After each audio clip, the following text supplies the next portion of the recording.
Ngastina lan Pringgondani kuwi negara kang gedhe.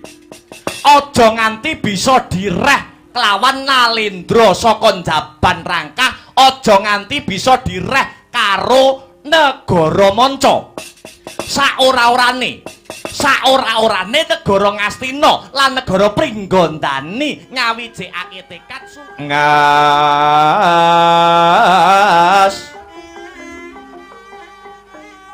gandanyo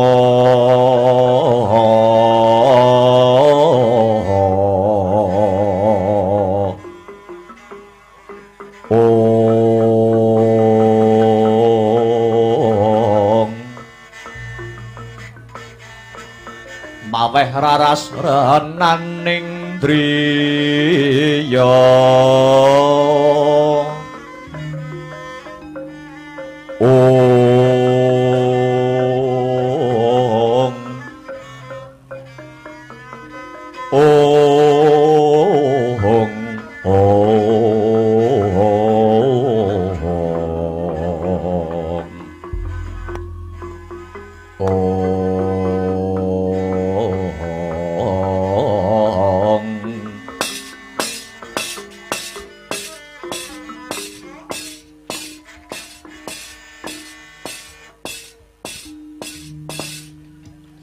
Nyuwun sewu, Yayi Prabu. Kula inggih badhe sumela atur sawetawis. Inggih, Kakang Mbok Dewi Gendari kadosa pundi? Ingkang dipun kersakaken Kang Raka Adipati menika mekaten. Gandamana menika lak patih. Patih niku warangkane Nalendra ingkang anggadhahi tanggung jawab ngulah ing ingring tata praja. Lah kok gawean duta agung barang ya melu-melu diayahi. Hathik kaya negara Ngastina ki wis kentekan wong. Punapa kinten-kinten negara Ngastina mriki sampun boten wonten tiyang ingkang dipun percaya minangka dados duta agung saklintunipun si Gandamana. Kejawi punika do Yayi, Gandamana menika sinten? Trah Ngastina ya dudu gegayutan sedulur inggih sanes. Kok paduka oleh percaya ora jamak. Yayi Prabu kedahipun paduka emut.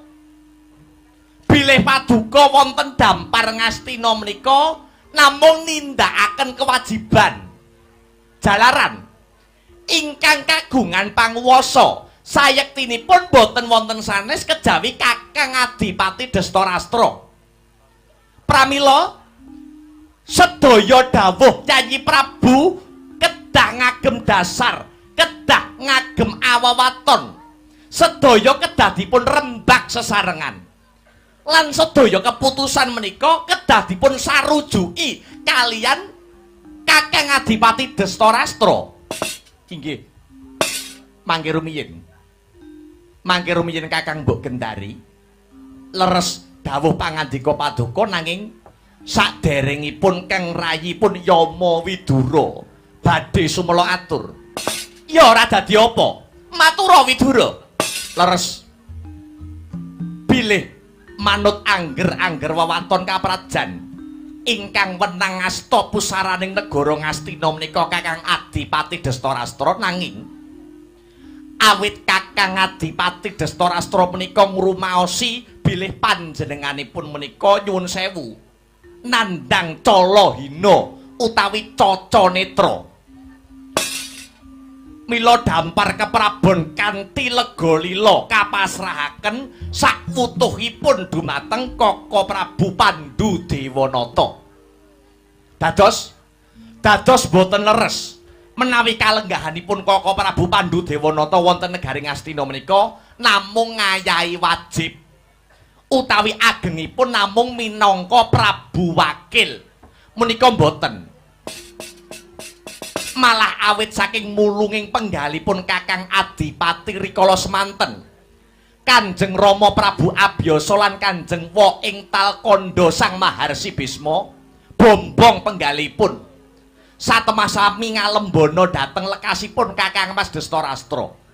Kanjeng Rama ngendika bilih luhuripun bebuden Kakang Mas Dastarastra menika pantes tinulat sarta pantes dados tepa palupi tumrap para bebrayan agung. Iya, bener Widura. Kabeh sing sira aturake bener nanging sakwise nyekel panguwasa. Mbok iya, aja banjur sewiyah-wiyah. Netepake perkara tanpa njaluk tetimbangan kadang werda. Luwe-luwe anggone ngangkat warangkanata utawa kalungguhan patih. Kuwi nganggo dasar apa coba? Apa sadurunge dadi patih si Gandamana wis nyuwita ana negara Ngastina? Lah ya durung to Yayi. Kakang Mbok, piye? Kaka Prabu misuda Gandamana menika minangka pepatih wonten ing negari Ngastina. Punika kanthi dasar perkawis siji, Gandamana menika pinter, angka kalih Gandamana menika jujur, lan ingkang pungkasan angka 3 Gandamana anggadhahi sifat tanggung jawab. Yayi Widura, pancen bener, nanging sumurupa pinter, jujur lan tanggung ing praja. Suwe ning pasuwitan kang sarta gedhening lelabuhan uga perlu dadi tetimbangan. Duh sinuwun. Keparenga kula pun suman nderek matur sawetawis. Yayi Harya Suman. Jeneng sira Yayi Suman arep matur apa? Nyuwun sewu. Punapa paduka sinuwun boten menggalih kawontenanipun negari Ngastina saksuwinipun kalungguhan patih dipun cekel kalian Gandamana. Yayi Suman, lire piye maknane kepriye? Sajarwa. Ngaten sinuwun. Wiwit Gandamana kawisuda dados patih, sampun langkung saking 3000 angger-anggering praja ingkang boten saged ngrampungaken perkawis.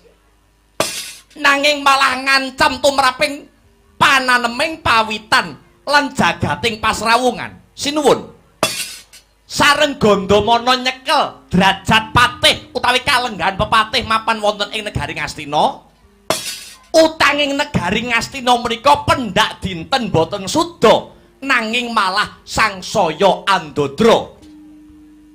Ngantos langkung saking gangsal atus 8 triliun punika utangipun negari Ngastina. Punika dereng malih regi sandang kang sarta pangan ingkang sangsaya handedel. Satemah kawula alit wong-wong cilik samya bingung bilunglungan awit boten saged ngecakaken arta kagem kabutuhanipun agesang. Lho, nyumurupi kawontenan ingkang kados mekaten, Gandamana kok mung kendel kemawon, lajeng tanggung jawabipun dados patih menika mapan wonten pundi sinuwun?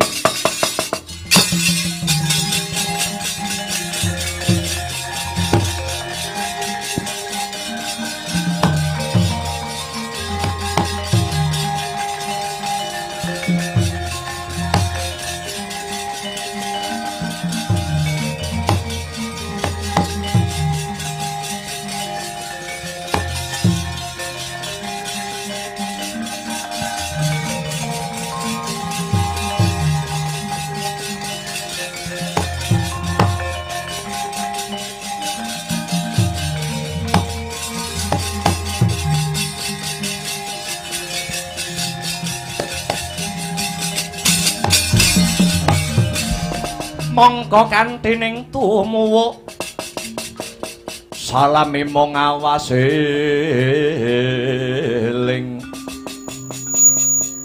eling lukitaning alam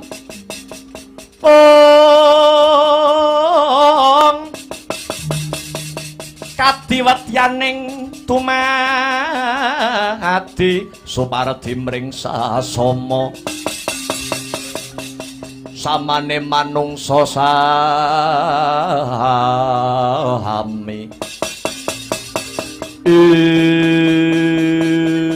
ingkang langkung prihatinaken malih sakmenika rasa ajen kinajenan tumrap beda-bedaning panemu sampun saya tipis.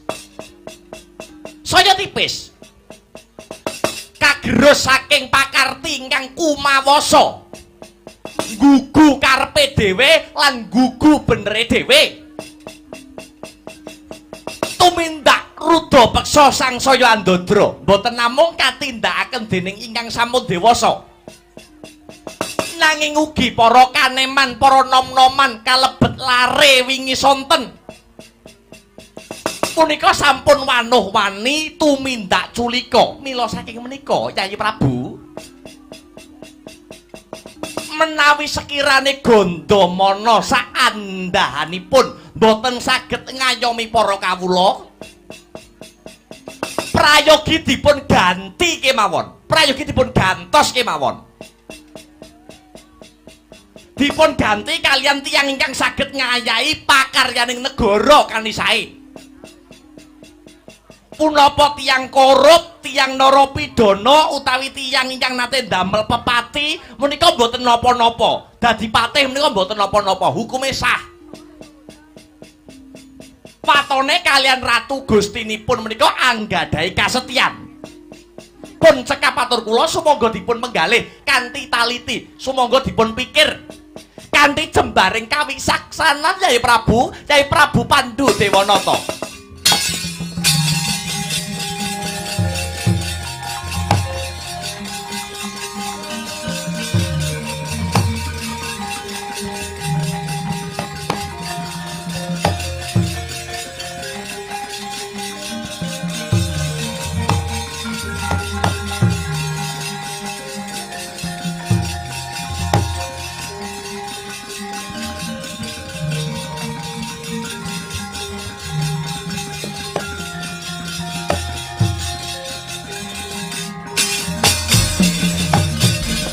Permara reh manguswamya ngambrengangang kadhi karonaning kaswasih ring marga Hamalatgung risang Gandamastrat maja lengleng lalu manguladi Surya mangrangsang wayah Surya mangrangsang wayah Umyus amara wayahanto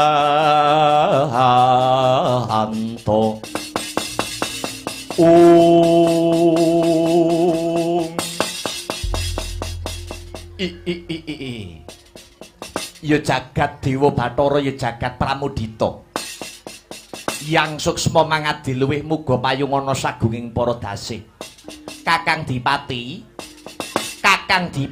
Destarastra. Piye Yayi? Yayi Pandhu Dewanata kepriye?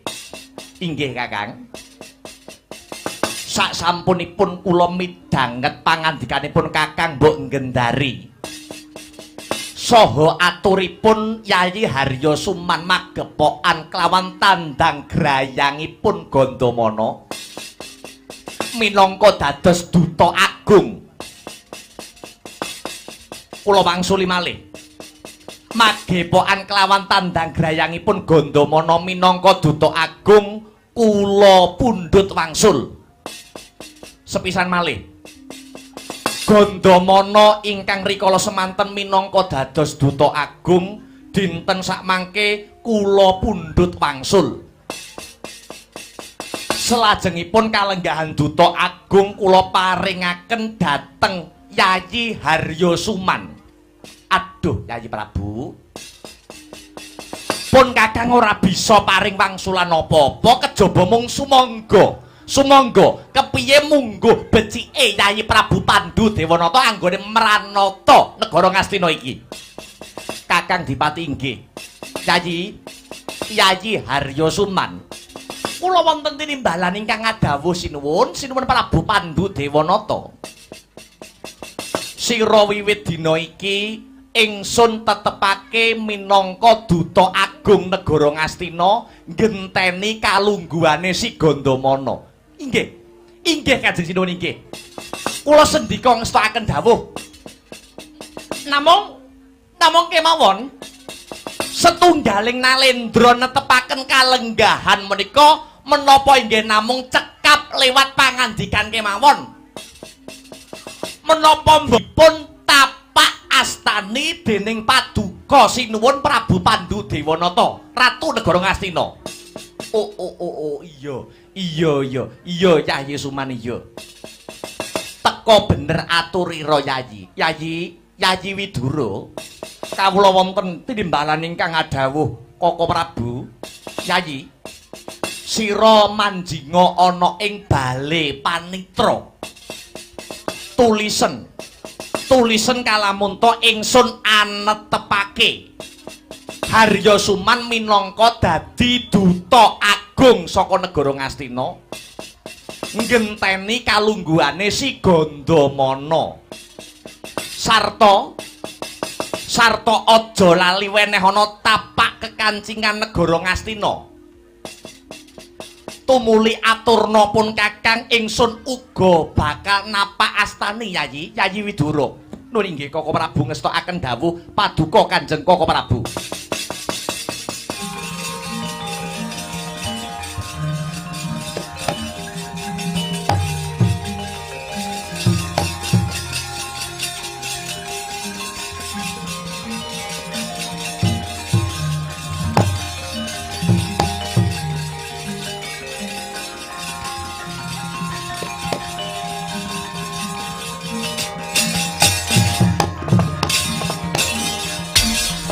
Sadyatur miturut anut sumarah mring Gusti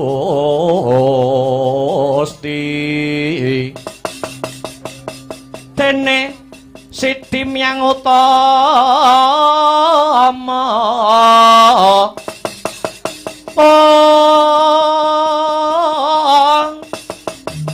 panindak ing praja ngatil bejo dadi bahandara rinerepan mring pro abdi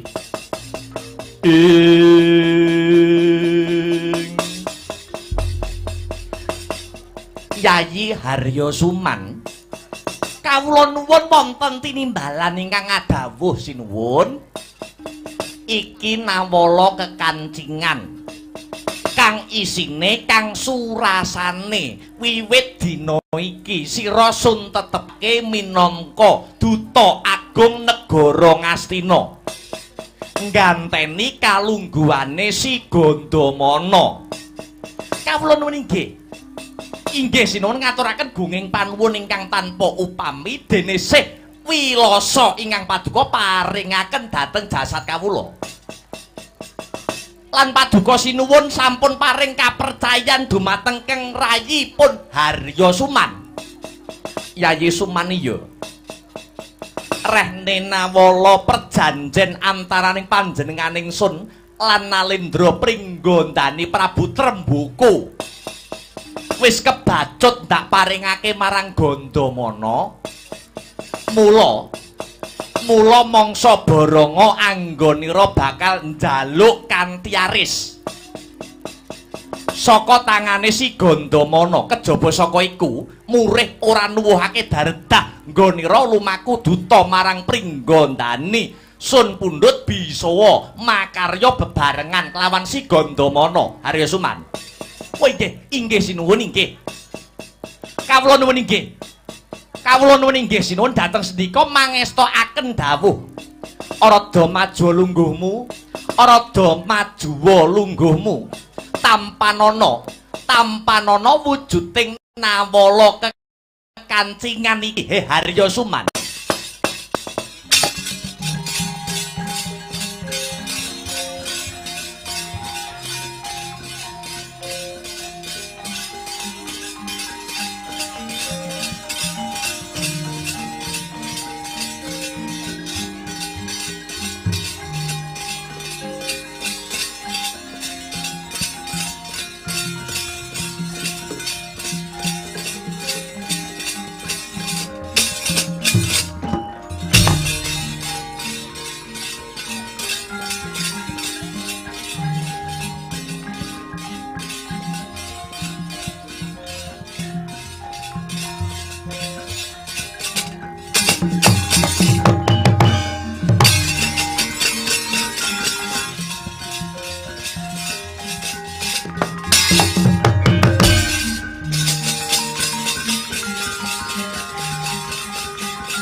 Sigra tandang risang bayu siwiri tungkul manembah anglir boyo kuntap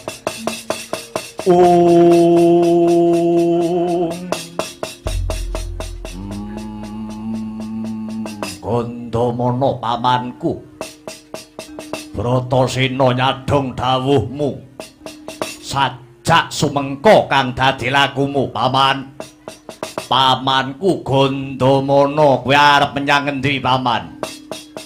Inggih paduka paman Gandamana badhe tindak pundi Kanjeng Paman? Kulup Bratasena kawruhanana bot-bote ingkang paman diutus ramamu sinuwun Prabu Pandhu Dewanata. Paman diutus ngaturake nawala marang ing negara Pringgandani kulup. Banjur layang mau nawala mau surasane apa? Ya, manut pangandikane ramamu, surasane layang Ngastina lan Pringgandani bakale manunggalake cipta rasa budi kelawan karsa. Mangkono. Iya. Jalaran Ngastina lan Pringgandani kuwi negara kang gedhe. Aja nganti bisa direh kelawan Nalendra saka Jaban Rangkah, aja nganti bisa direh karo negara manca. Saora-orane negara Ngastina lan negara Pringgandani ngawijikake tekad supaya dadi adeg-adeg kang jejeg Bratasena. Yen ngono Bratasena bakal melu. Semanten ugi kula paman. Aja ngger aja. Bratasena lan Permadi babar pisan durung ngerti apa-apa. Luwih becik jeneng sira sakloron lermo wae, katremo wae ana ing negaramu Ngastina kulup. Ya, yen pancene kaya mangkono. Ning yen ana bot repot Bratasena uga bakal melu cawe-cawe. Bratasena ya. Wis sumeneo sawetara. Sapa kae kok ana sing mlayu-mlayu petrek-petrek kae.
Kakang Gandamana.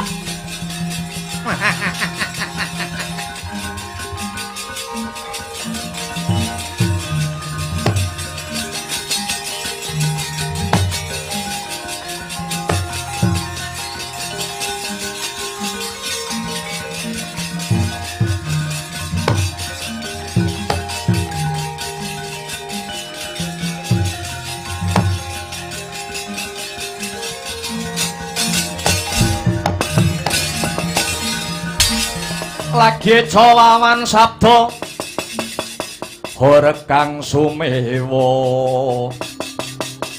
gegering pasewahakan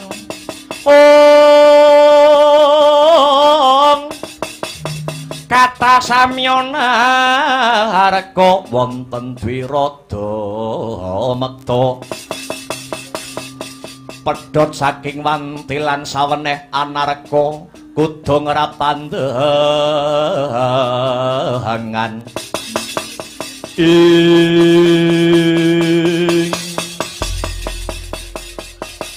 tak waspadakake iki kaya Harya Suman ana parigawe apa kok ngendhek marang lakune Gandamana. Kakang Gandamana sumurupa ya Kakang. Sapungkure Kakang Gandamana saka Ngastina sinuwun Prabu Pandhu nganakake parepatan agung. Awala kekancingan marang aku. Sinuwun Prabu Pandhu Dewanata paring layang kekancingan marang Harya Suman. Sing surasane netepake aku dadi duta agung saka negara Ngastina. Iki lho buktine Kakang.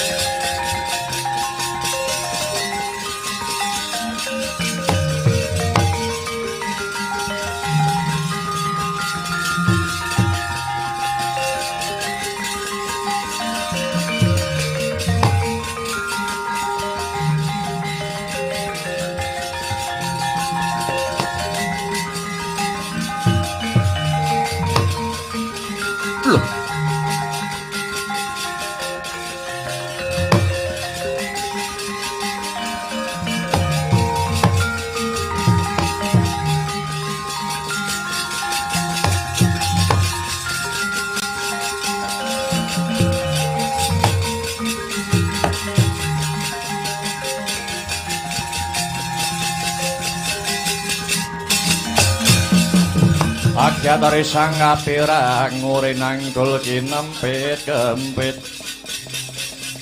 dosang retnaning bawana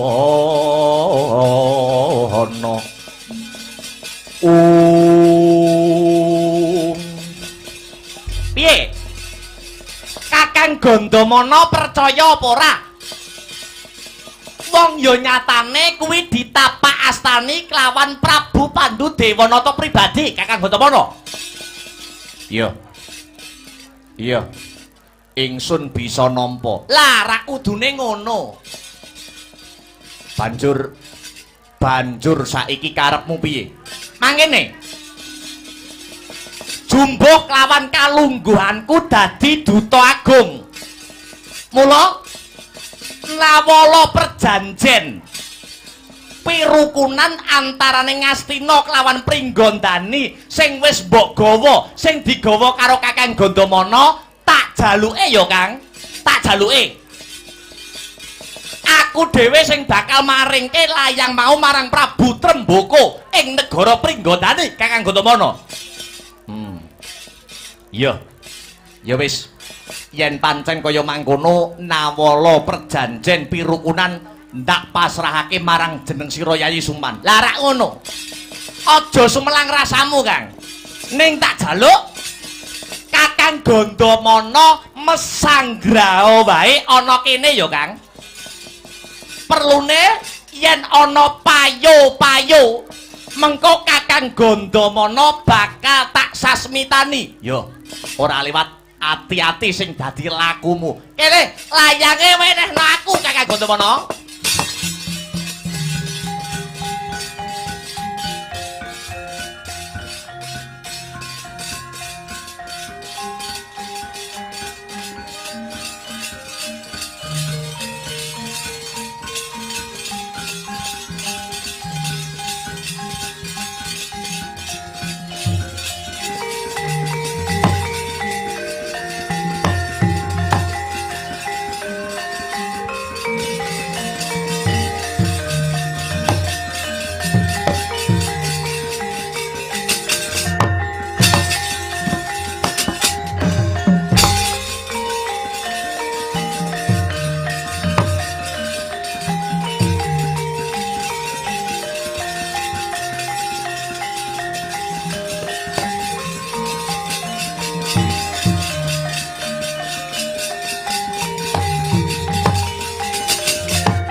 rido mawur mangawur-awur-awurahan tengarane ngajurit gong maguru gongso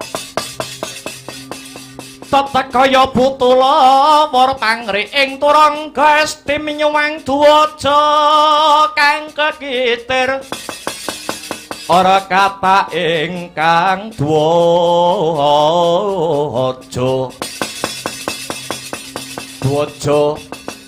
lelayu sehabit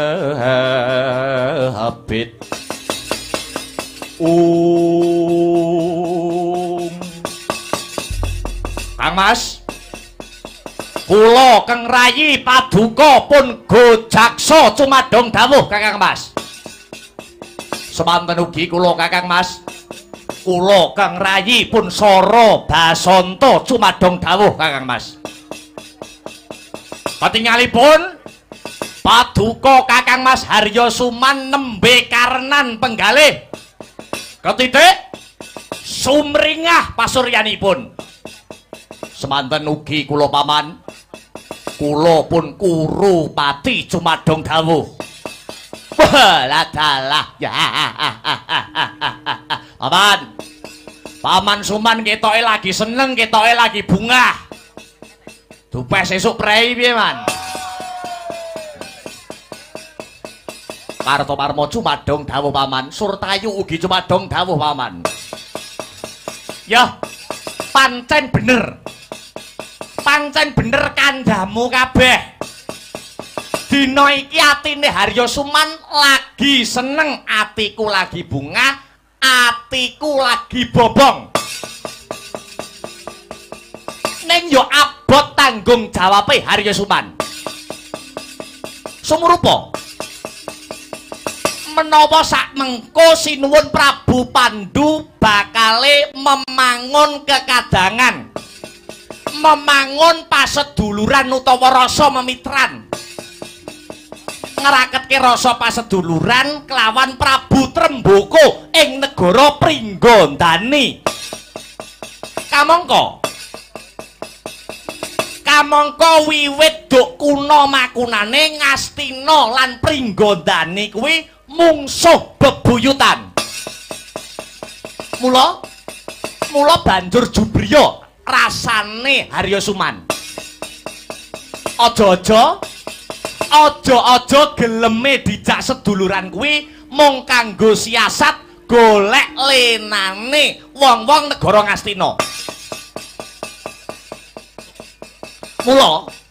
mula ketimbang kedisikan luwih becik tak disiki mangke riyin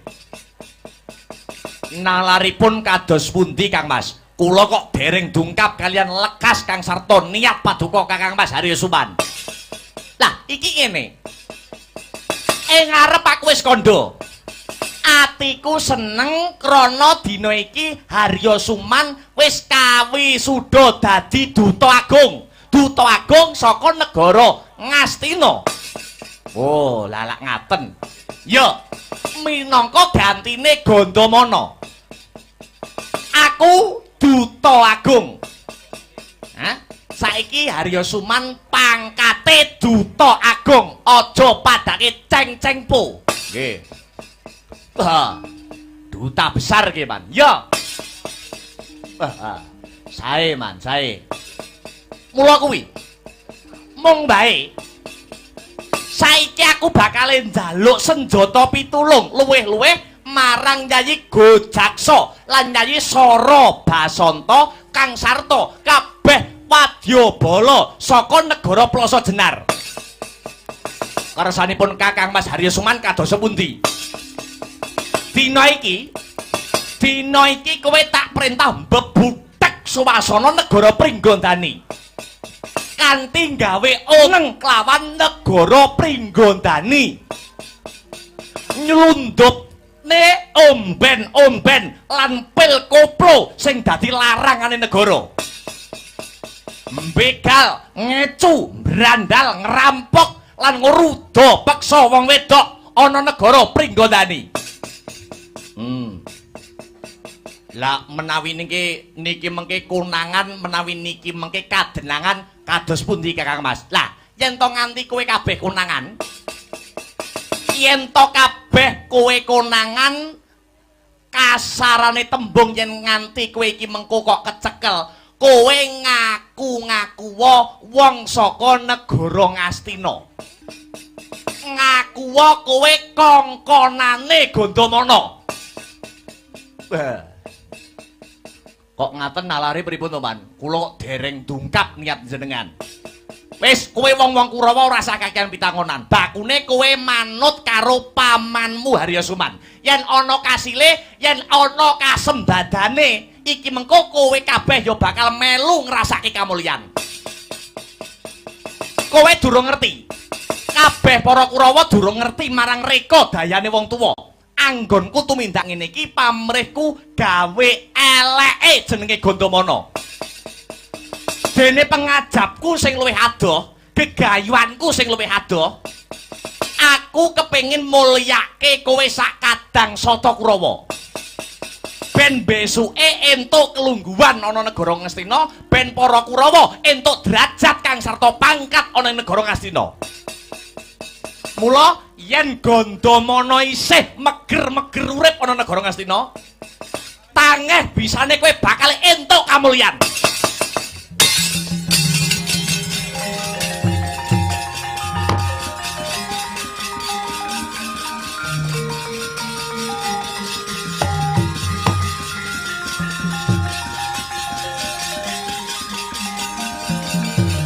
Wah.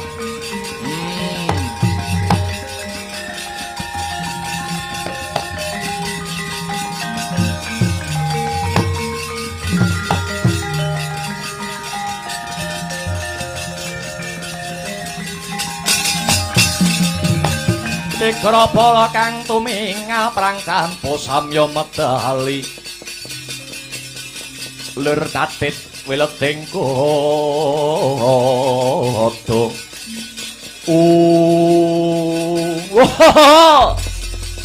Duh utek kula mboten nyandak niku Man. Mengki riyin arep mulya, arep dadi wong pangkat niku napa nggih kudu lewat dalan sing culika ngaten niku to, Man. Dalan sing apik ra nggih kathah to, Man. Mboten kudu gawe kapitunane liyan, ora kudu gawe dalan sing ngrugekake wong liya. Cangkemmu menengo. Gagas kok dadi wong apik, gagas kok dadi wong jujur, uripmu ora bakal mulya. Paham? Kowe iki meneng. Oh, iya aja. Ini cangkeme iki kon menengi ngomong ae. Pegel aku. Arep mulya direwangi ning ati kok deg-degan. Padha karo wong kumpul iki penak, ning nek ngumpuli bojone kancane lah. Penak ning deg-degan.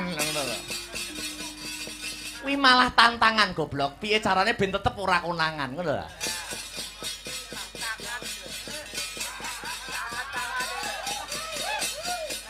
Lah kuwi reka dayaku angka 1. Ewadene reka dayaku wong Kolus. Liripun kados pundi Kakang Mas? Nah, iki kowe ora perlu ngerti. Kurawa ya ora perlu ngerti, cukup Haryasuman dhewe sing ngerti. Mbakatan Paman. Iya. Mula mangsa baranga. Sadurunge aku tekan Pringgondani, kowe wong-wong Plasa Jenar gawe ontran-ontran. Ontran-ontran sing rame tenan. Nek perlu sewengi engko isine geger tok. Para Kurawa cukup ning mburi wae. Padha ngentenono perintahku. Nggih, wis tak dawuh, Pak.